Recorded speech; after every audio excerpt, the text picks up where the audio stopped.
The Lord be with you. Good day, everyone. Today is Monday in the 13th week in Ordinary Time, and we are also commemorating the first martyrs in Rome.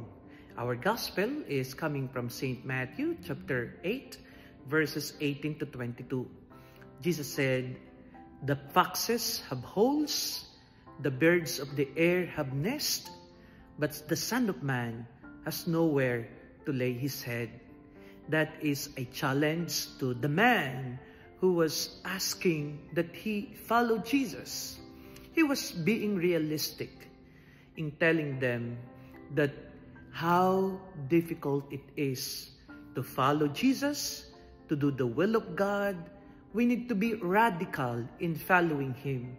That is, to leave everything behind and totally surrender ourselves to the providence of God.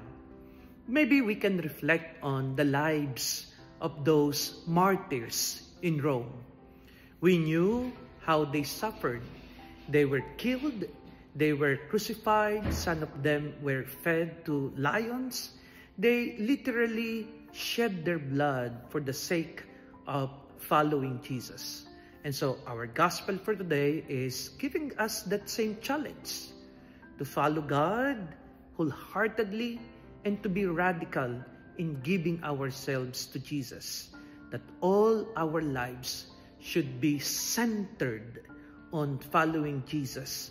If that would mean putting ourselves, our own desires, our own ambitions in life, then so be it.